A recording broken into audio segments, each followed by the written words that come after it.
Bismillahirrahmanirrahim. Assalamualaikum warahmatullahi wabarakatuh.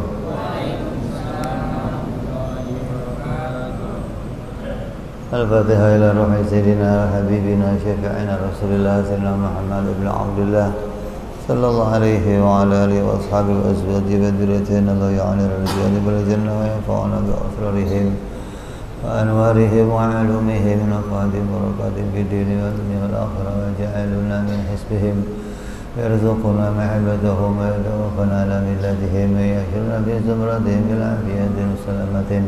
ثم الفاتحة إلى صاحب الكتاب ثم الفاتحة إلى صاحب المقام صاحب المقبرة وصاحب المقام بالآية ثم الفاتحة إلى حسين وأبو بكر ثم إلى نبي الشتر والقدس ثم إلى حضرة الوالد الأحباب عبد الله بن ناصر العطاس ثم إلى نفعنا الله بهم بعلومهم لهم الفاتحة.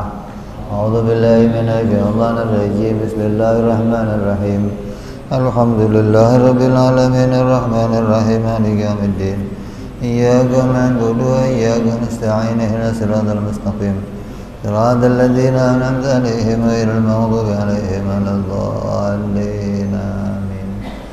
بسم الله الرحمن الرحيم. نويت تعلما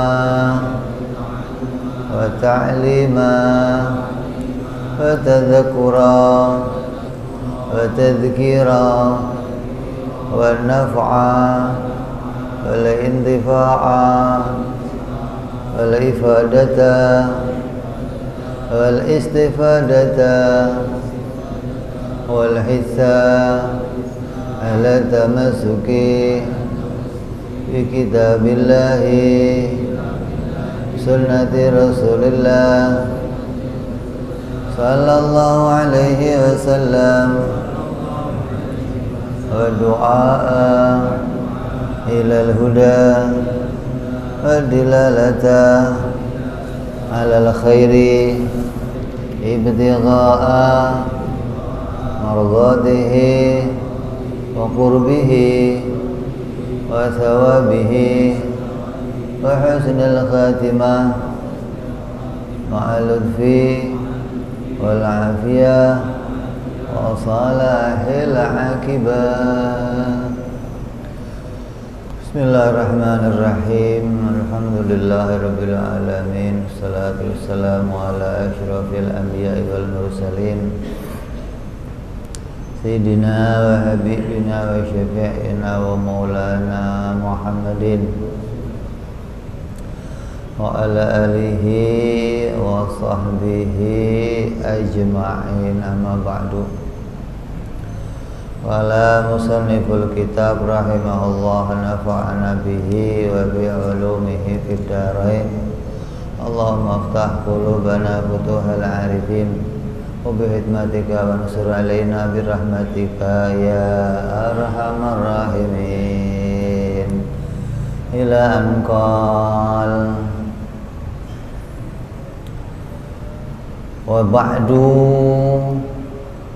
ay ba'dal basmalati wal hamdalati wa salati ala rasulillah.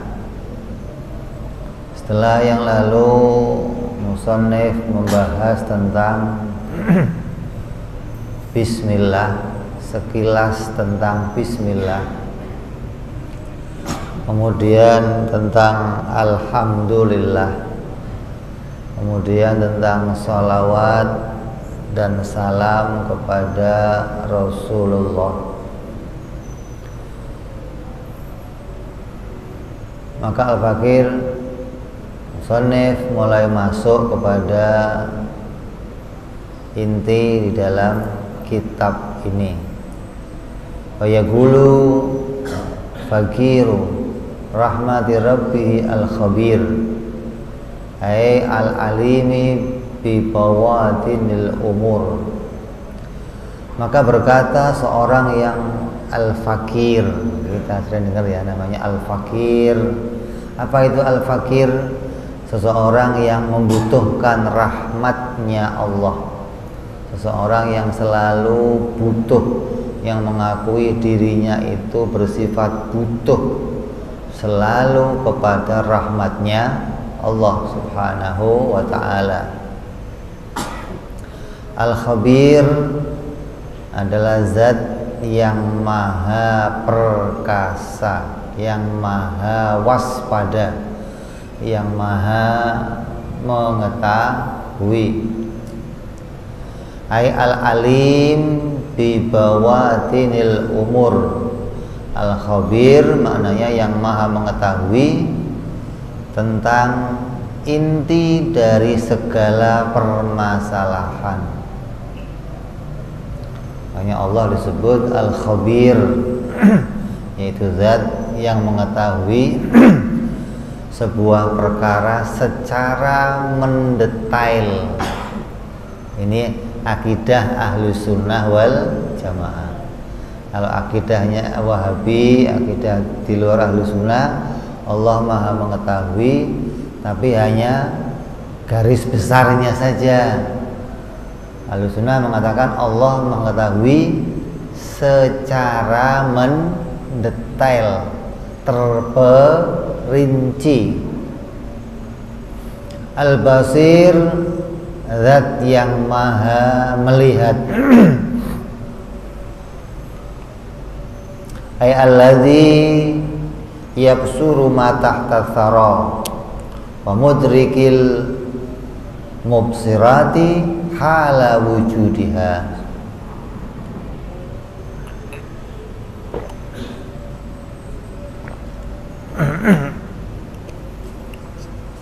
Al-Basir, zat yang maha melihat semua yang ada di permukaan bumi.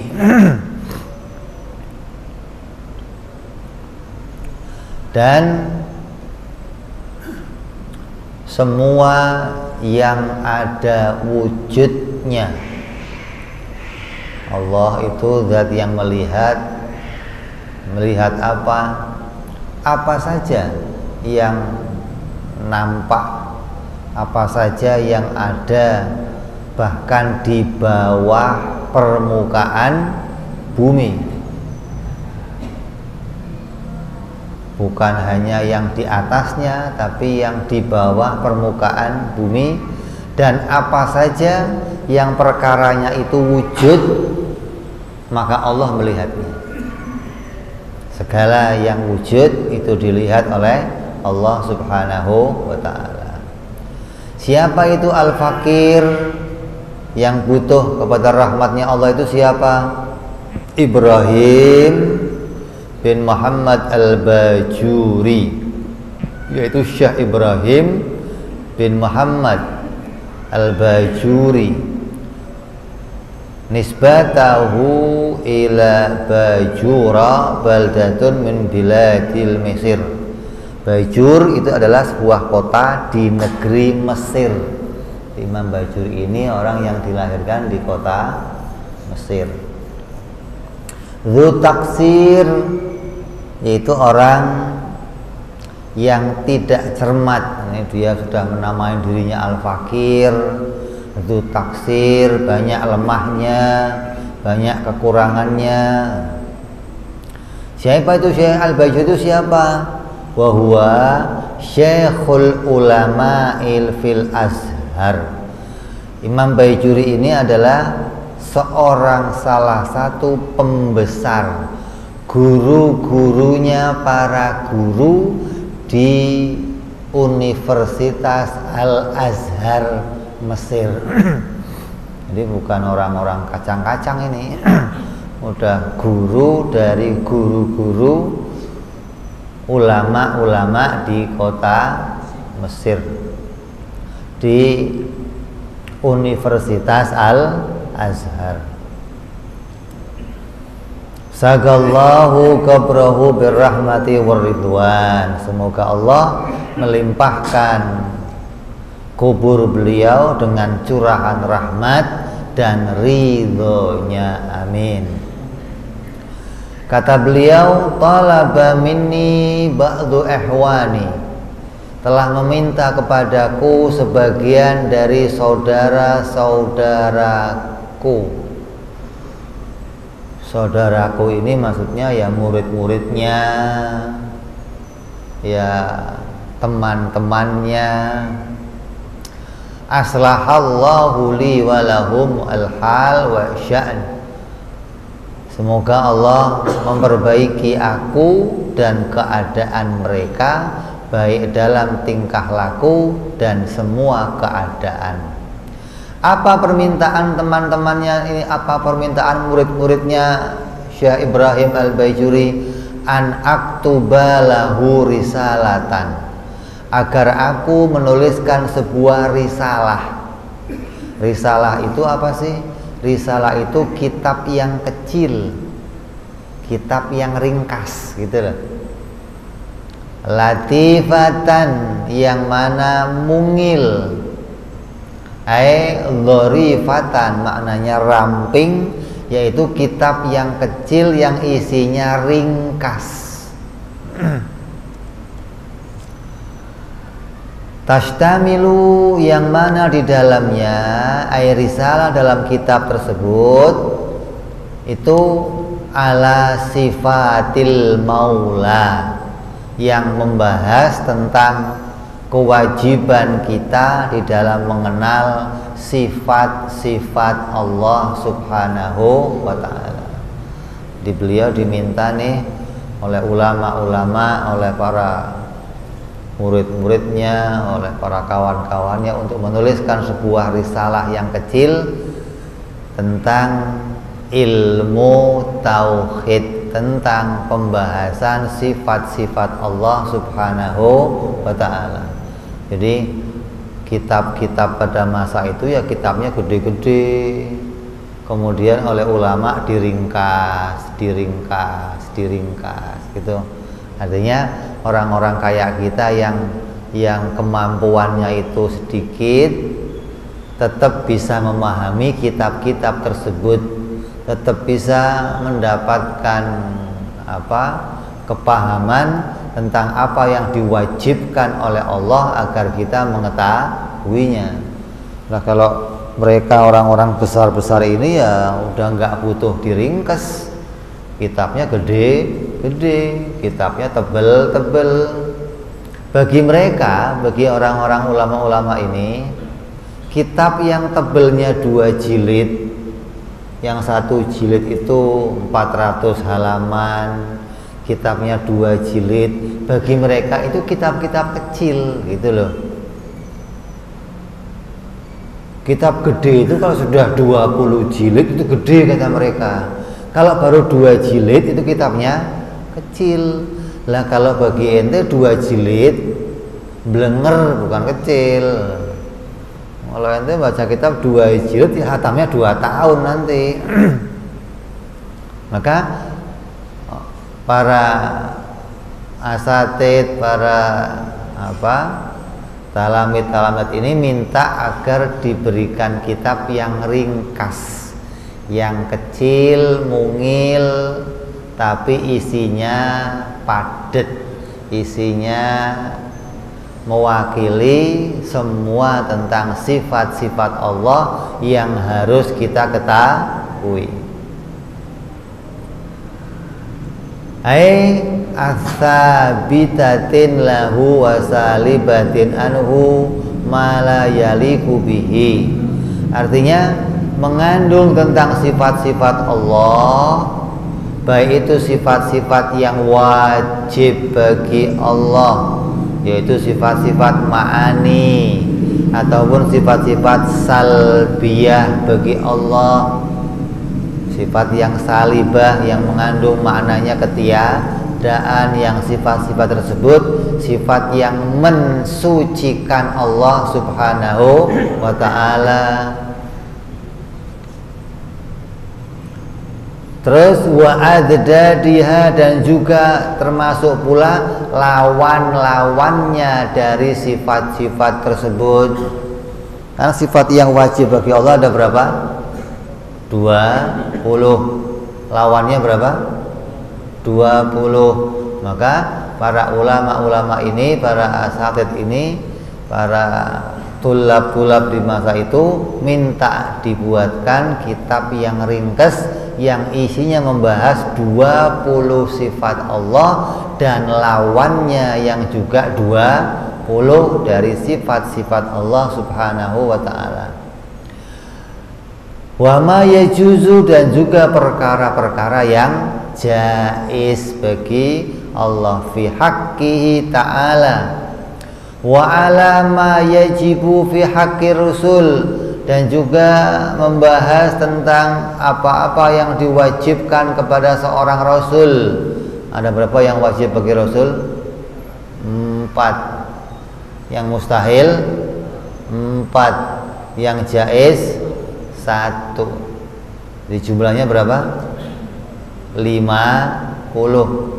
Wajibnya 4 bagi rasul, mustahilnya 4, jaiznya 9, ditambah yang wajib bagi Allah 20, yang mustahil 20, yang jaiz 1, jumlahnya 50. 41 ditambah 9.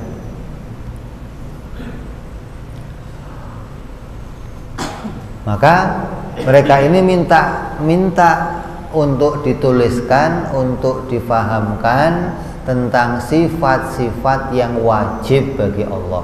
Apa sih yang pasti, yang pasti bagi Tuhan itu apa, gitu loh. Karena banyak nih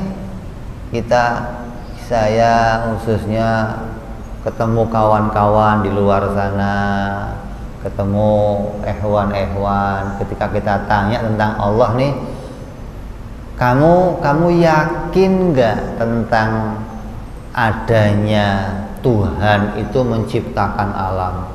Ya yakin. Apa yang kamu yakini tentang Tuhan? Pokoknya yakin aja, Bib. Loh, Tuhan itu kan susah untuk dimengerti, Bib. Tuhan itu dianggap sesuatu yang susah untuk dimengerti. Kenapa? Nggak bisa dilihat mata, nggak bisa dipegang oleh tangan, nggak bisa didengar oleh telinga. Jadi bagaimana kita mau mengenalinya? Sulit, Bib. Terus ya kita hanya bisa kenal pakai perasaan kita aja, bahwa kita merasakan kehadirannya, merasakan bahwa dia itu ya ada, menyayangi kita. Tahu nggak, saya tanya, apa yang pasti bagi Tuhan? Apa ya? Jadi banyak ada antara orang-orang Muslim yang dia nggak bisa mengetahui keadaan yang pasti bagi Allah. Lah, apabila kita nggak ngerti ini, nanti kita nggak akan bisa bersyahadat dengan benar kepada Allah. Lah, kalau mengenal Allah itu pakainya perasaan,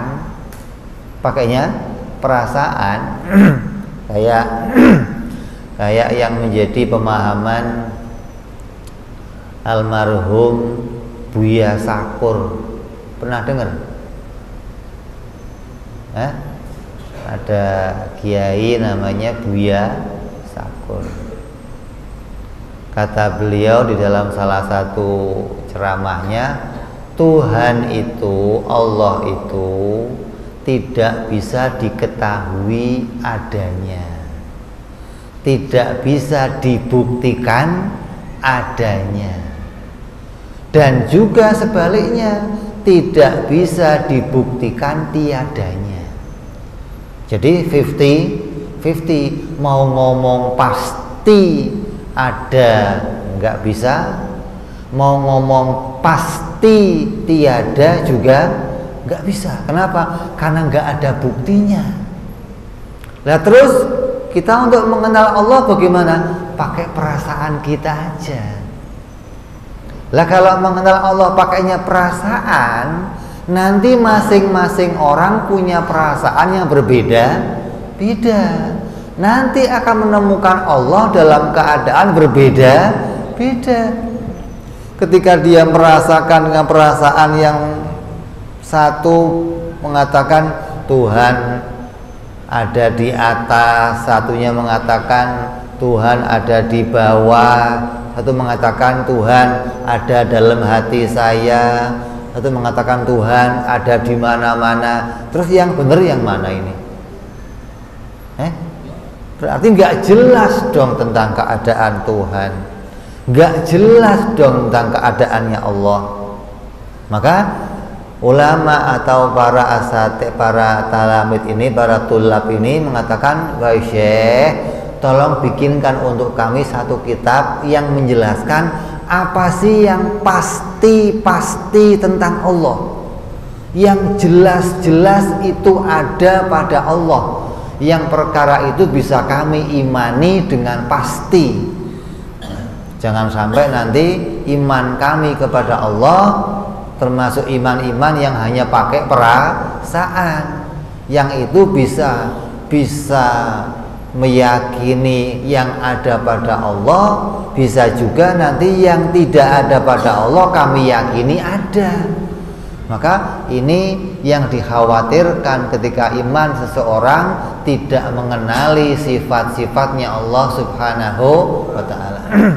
Maka mereka ini minta untuk dibikin satu kitab yang di dalamnya membahas tentang apa-apa yang pasti tentang Allah. Maka Syekh Ibrahim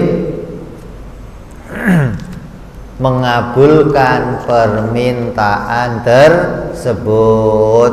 Fa'ajabtuhu, maka beliau mengijabahi, beliau menuruti, beliau mengabulkan permintaan tersebut. Ai ba'dha ihwani ila dzalik, atas apa yang mereka minta. Ai kadbir risalah, untuk menulis sebuah risalah yang isinya tentang sifat-sifat Allah Subhanahu wa ta'ala.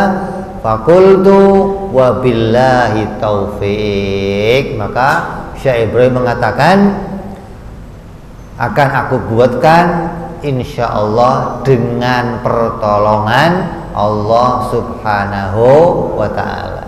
Jadi kitab ini isinya adalah akan membahas tentang sifat-sifat Allah, sebagaimana ini kitab ringkas yang kecil. Walaupun ringkas kecil, ini adalah pemahaman lanjutan dari apa yang kita baca sebelumnya, agar kita lebih jelas, lebih memahami tentang sifat-sifatnya Allah Subhanahu wa ta'ala, yang mana beliau akan membahas tentang 3 perkara dalam kitab ini. Sesuatu yang wajib bagi Allah, yang mustahil bagi Allah, dan yang jaiz bagi Allah. Begitu pula yang wajib bagi Rasul, mustahil bagi Rasul, dan jaiz bagi para Rasul.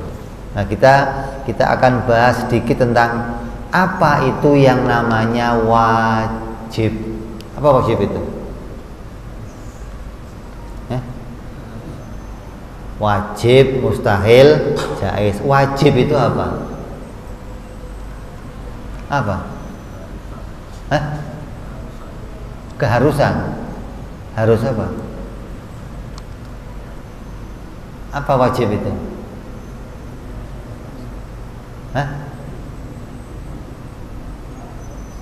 Apa wajib itu? Ya kan? Ya kan? Benar.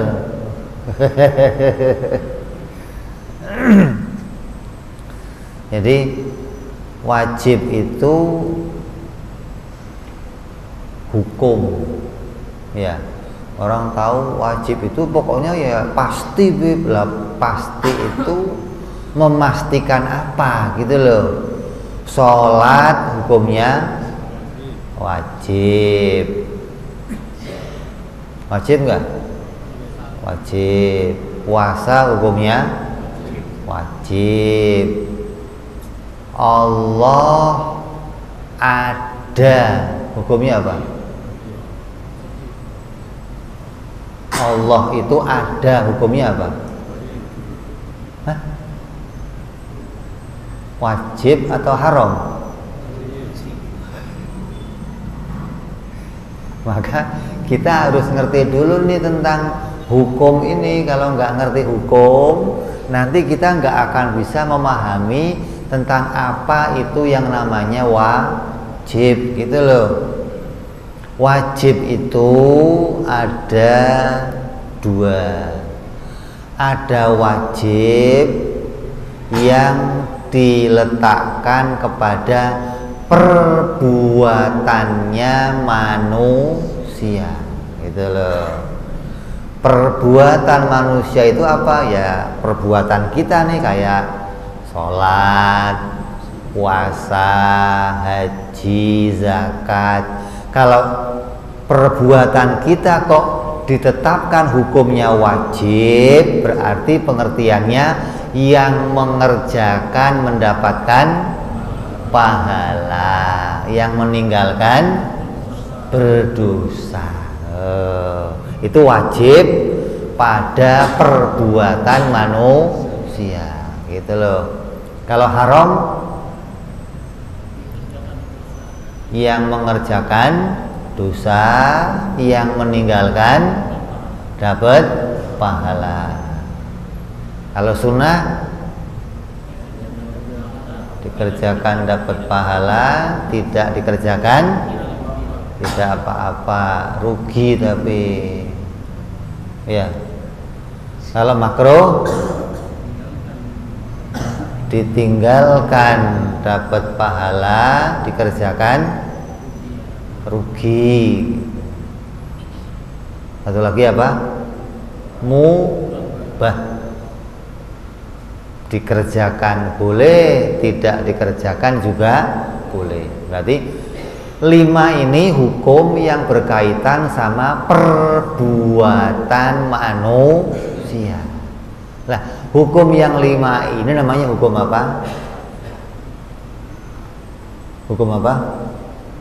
Hukum syar'i. Hukum syariat, atau kita ngomong hukum agama, yang berkaitan sama perintah Allah kepada perbuatannya manusia. Isinya berapa? 5. Jadi kalau bicara wajib, apa artinya wajib?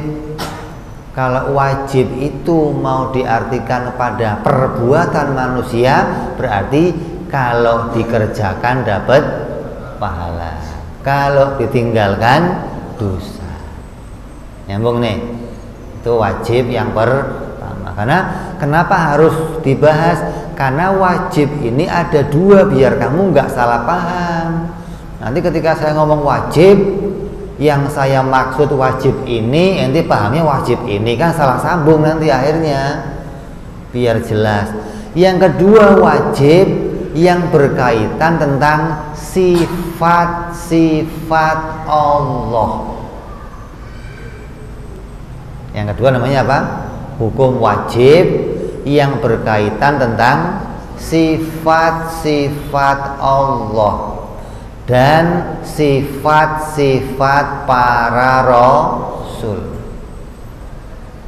Hukum yang kedua ini namanya hukum akli atau hukum akal.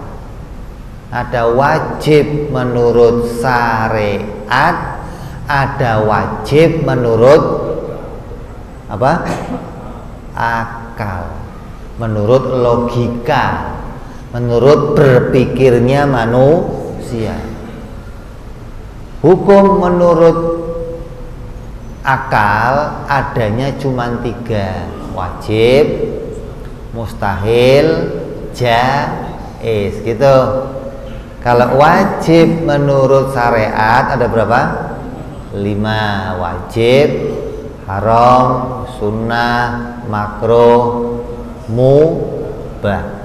Kalau menurut hukum akal isinya ada 3: wajib, mustahil, jaiz.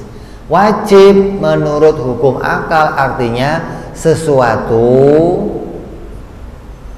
yang tidak mungkin tiada.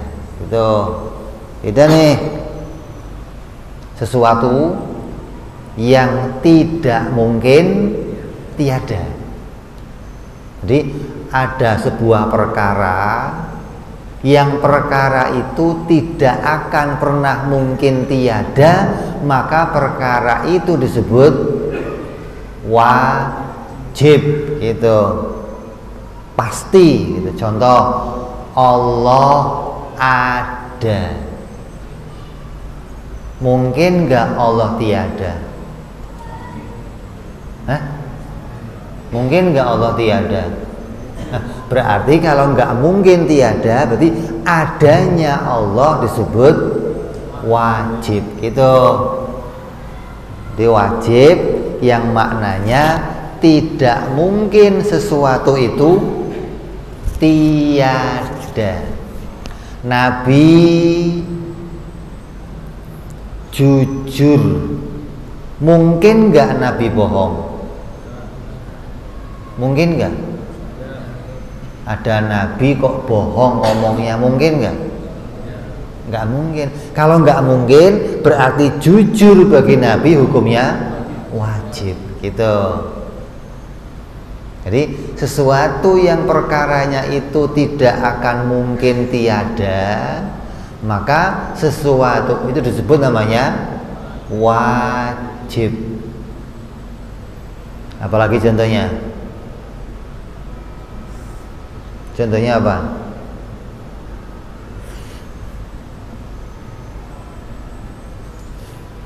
Allah berilmu. Allah itu maha mengetahui. Mungkin nggak Allah itu bodoh? Mungkin nggak? Berarti ilmu itu nggak mungkin tiada bagi Allah. Berarti berilmu bagi Allah hukumnya wajib gitu loh. Jadi wajib itu segala sesuatu yang tidak akan mungkin tiada, maka dikatakan sesuatu itu namanya wajib. Nah, satu lagi namanya apa? Mustahil. Apa mustahil? Perkara sesuatu yang tidak mungkin ada. Sebaliknya nih, kalau tadi sesuatu yang tidak mungkin tiada namanya wajib. Sebaliknya, sesuatu yang tidak mungkin ada namanya mustahil. Contohnya apa? Hah? Allah punya anak. Hukumnya apa? Artinya apa? Artinya anak itu tidak mungkin ada. Jangan asal ngomong mustahil tapi nggak ngerti artinya mustahil. Oh, ini mustahil, Bib. Mustahil apa? Apa ya? Lu gimana sih?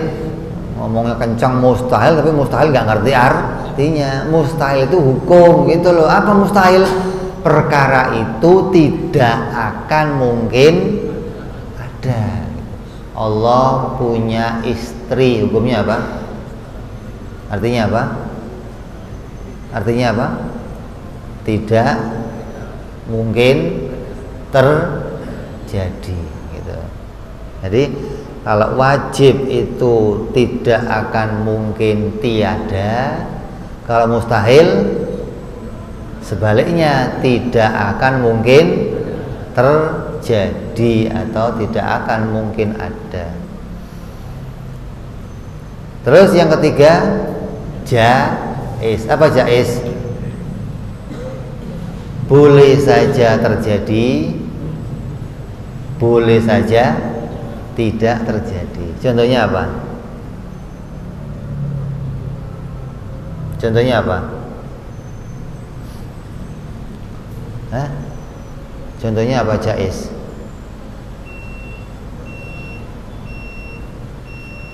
Hah? Allah boleh saja bikin hujan. Boleh enggak? Boleh juga tidak. Berarti bikin hujan bagi Allah hukumnya jaiz gitu. Masa begitu bingung gimana sih? Boleh saja. Kamu boleh saja punya anak, Allah bikin kamu punya anak 5. Boleh juga dibikin sama Allah enggak punya. Boleh enggak? Hukumnya apa? Jaiz. Gelas ini boleh gerak, boleh diam. Hukumnya apa? Jaiz. Gerak ya boleh, diam ya boleh. Hukumnya jaiz. Allah mau bikin gempa, boleh. Hukumnya apa? Jaiz. Allah bikin surga, Allah bikin neraka, Allah bikin makhluknya, Allah bikin nabi, segala yang dibikin Allah di jagat ini hukumnya apa? Jaiz. Boleh saja Allah bikin itu, dan boleh saja Allah nggak bikin hal tersebut. Ini yang kita harus tahu dalam perkara jaiz. Berarti hukum akal isinya berapa? 3. Wajib, mustahil, jaiz. Kalau hukum syariat isinya 5. Wajib, haram, sunnah, makruh, mubah. Kenapa dijelaskan? Karena dalam hukum syariat ada kalimat wajib, dalam hukum akal ada kalimat wajib. Ketika nanti ngomong ini hukumnya wajib, kamu bingung wajib apa nih? Gitu loh. Biar kamu nggak bingung dan bisa membedakan, maka ini dipisahkan dulu. Kamu pahami dulu, oh hukum itu ada 2. Ada hukum menurut akal, ada hukum menurut syariat. Nah di kitab ini semuanya hanya akan membahas wajib menurut akal gitu. Kenapa? Karena yang mau dibahas adalah sifat-sifat Allah dan sifat-sifat para rasul. Tidak akan membahas sholat, puasa, haji, enggak bahas itu gitu loh. Karena hukum itu nanti dibahas dalam kitab apa? Kitab fikih gitu. Ini kitab tauhid akan membahas sifat-sifat Allah dan sifat-sifat para rasul yang isinya enggak lepas dari 3 hukum: wajib, mustahil, jaiz. Nyambung kira-kira? Nyambung. Jadi ini biar nggak bingung, karena ada 2 macam wajib. Kalau saya ngomong ini Allah ini wajib, ada wajibnya apa Bib? Repot lagi, nanya lagi nih. Kita jelaskan di awal bahwa itu wajibnya wajib akli, insya Allah. Nah kita dengar adzan isya sebentar. Follow.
رسول الله صلى الله عليه وعلى آله وصحبه وسلم. اللهم رب هذه الدعوات التامة والصلاة القائمة أعطي سيدنا محمد الوسيلة والفضيلة والشرف والدرجة العالية الرفيعة وبدء المقام المحمود الذي وعده يا أرحم الراحمين. رب اغفر لي ولوالدي يا رب اغفر لي ولوالدي يا رب اغفر لي ولوالدي يا الله. رب اغفر لي ولوالدي يا رب اغفر لي ولوالدي وارحمهما كما ربيانا صغيرا. اللهم بارك لنا وفي أولادنا واحفظهم ولا تضرهم وارزقنا برهم ووفقهم لطاعتك. اللهم بارك لنا ولهم بالحال والمعان والعيال بجاه كبير المتعال. وصلى الله على سيدنا محمد وعلى آله وصحبه وسلم والحمد لله رب العالمين. Nanti setelah Isya kita akan diminta untuk membacakan tahlil untuk yang tercinta guru kita, istri beliau meninggal, yaitu Al-Habib Lutfi bin Yahya. Yang mudah-mudahan dengan tahlil ini walaupun kita nggak hadir ke sana, kita ikut mengirimkan doa untuk istri beliau yang mudah-mudahan mendapatkan kedudukan yang mulia, diridhoi oleh Allah Subhanahu wa taala insyaallah ya. Jadi hari ini kita cukupkan sekian.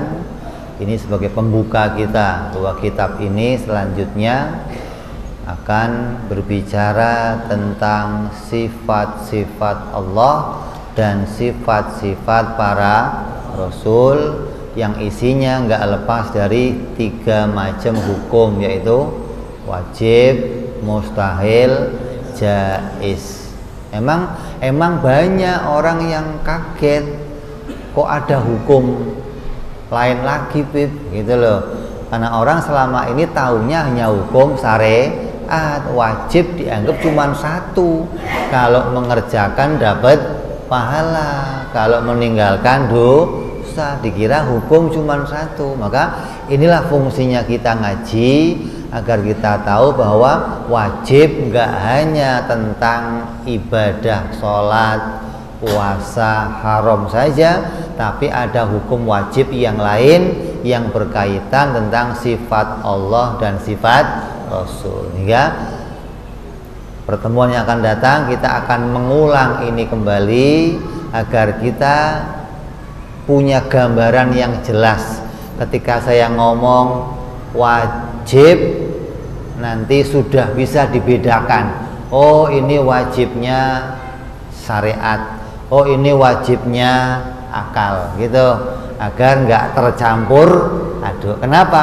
Orang yang nggak bisa misahin ini, nggak ngerti wajib akal, nggak ngerti wajib syariat, pasti dalam beragama dia nggak akan roseh.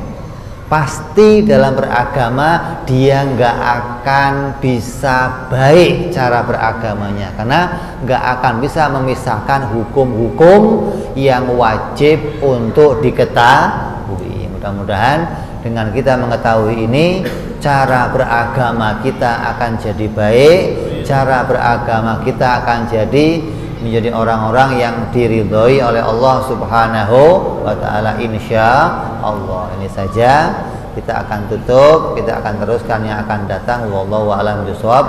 Wa ila hadratin nabi al-fatihah. A'udzubillahi minasyaitonir rajim. Bismillahirrahmanirrahim. Alhamdulillahirabbil alamin arrahmanir rahim maliki yaumiddin. Iyyaka na'budu wa iyyaka nasta'in. Ihdinas siratal mustaqim. صراط الذين أنعمت عليهم غير المغضوب عليهم ولا الضالين آمين.